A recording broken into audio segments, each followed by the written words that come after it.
That government of the people, by the people, for the people.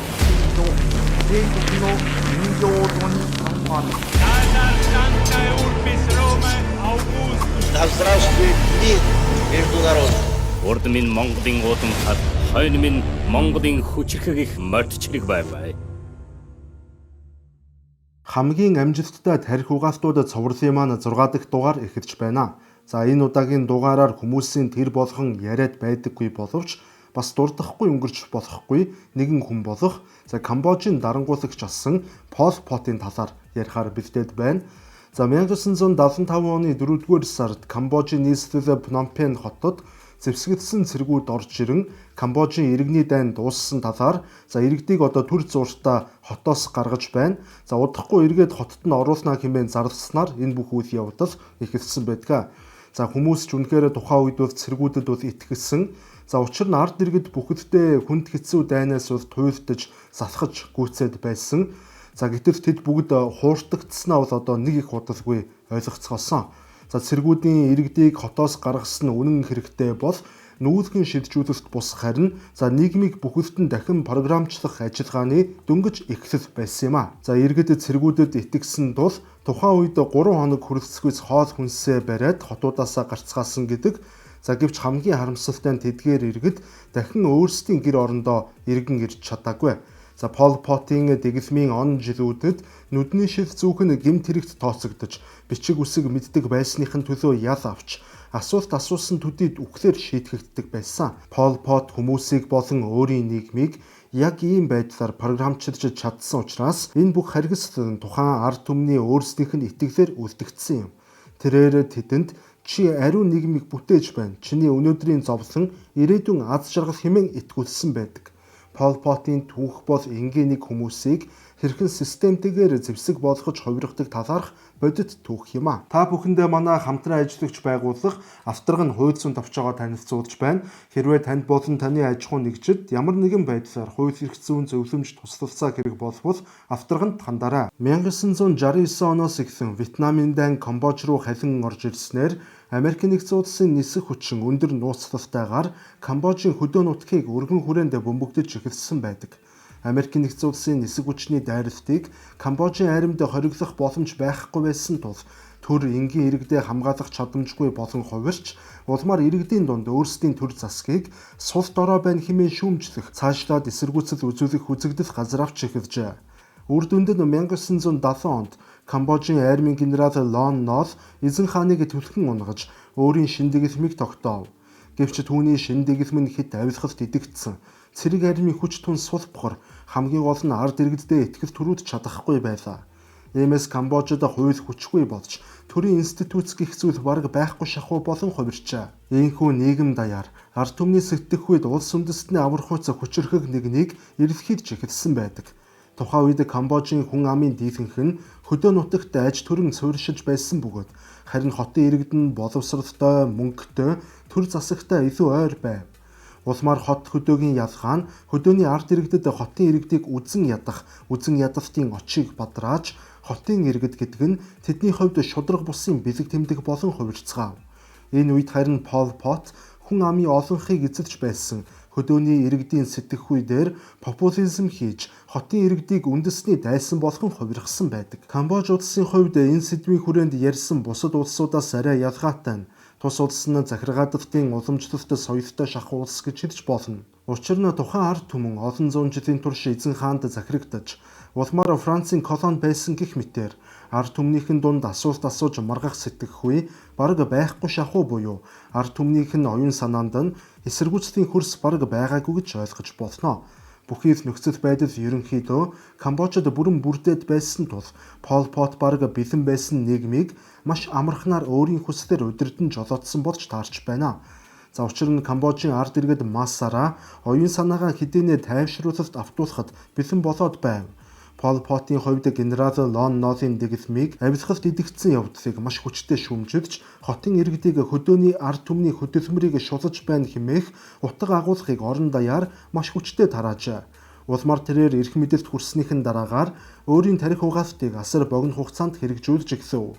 Тэрээр Камбож даяар тухайн ард түмний өмнөх амьдралын түүх, он жилүүд бүгд буруу байсан бөгөөд хуучин түүх болоод хэрчигтэй гэмт хэрэг мөн хүн бүхэн өөрийн өмнөх нэр, өмнөх ажил боловсролыг бүр мөсөн мартаж амьдралаа шинээр эхлэх ёстой гэж үзв. Мөн тэрээр Камбожийн нийгэмд хувь хүн бий гэж ярихыг цээрлэж, гэр бүлүүдийн дунд мөнс гутхан өөмөлөлтийг эхлүүлж, хүүхдүүдийг эцэг эхийнхэн эсрэг, эцэг эхийг нь хүүхдүүдийнхэн эсрэг тагнуул болон матаач болгож хувиргасан байдаг. Түүний дэглэмд сэхэтэн хүн бол нийгмийн дайсан, хотын хүн бол улсын дайсан, нүдний шивтэй хүн болон гадаад хэлтэй хүмүүс бүгд үндэсний дайснууд болж байв. Түүний тарих угаалтад уран яруу үгс философи огтосон байгаагүй. Гол мессеж нь хотын хүн бол ялцарсан, тариачин хүн бол ариун нэгэн, өнгөрсөн түүх бол гэмт хэрэг, харин ирээдүй гагцгүй зовлонгоор бүтээгдэх учиртай. Харин асуулт асуувал тэр нь уралт болох болно. Пол Потын философи бол ерөөсөө ийм л ингийн. Түүний дэглэмд нэг бол сайн хүмүүс буюу хөдөөний боловсралгүй, дуулууртай хүмүүс, нэг бол муу хүмүүс буюу хотын боловсрал өндөртэй хүмүүс гэх хоёрхан нийгмийн бүтцэл оршиж байв. Мөн Пол Потын дэглэмд айдас бол энгийн нэг хяналтын хэрэгсэл байсангүй. Харин айдас нь итгэлийг орлуулж, итгэл нь ёс суртахуун болон хувирсан юм.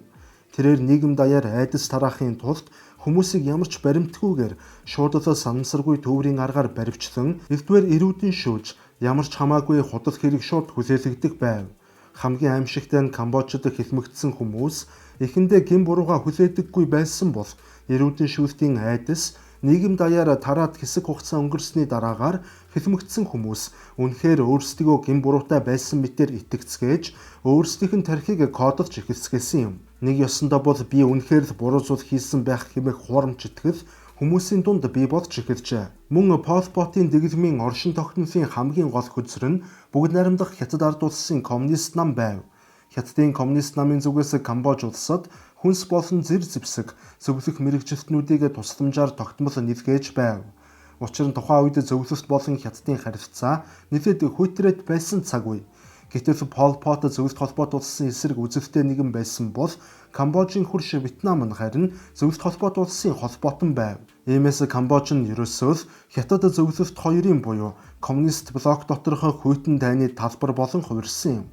Пол Потын хийсэн үйлдэлүүдийг харвал Хятадын соёлын хувьсгалтай тун ойролцоо харагддаг. Пол Пот хөдөөний ард иргэдэд тулгуурлан боловсролтой сэхэтэн хүмүүсийг алхахаар хэд туйлширч бүр хараа муутагаасаа болоод шил зүүдэг хүмүүсийг хүртэл алан хяддаг байв. Тэрээр энэ хэд туйлширсан үзлийнхэн улмаас 1975-аас 1979 оны хооронд 2.2 сая орчим хүнийг хөнөөсөн ба тухайн үеийн нийт хүн амынхаа 25%-ийг хөнөөсөн гэж үздэг.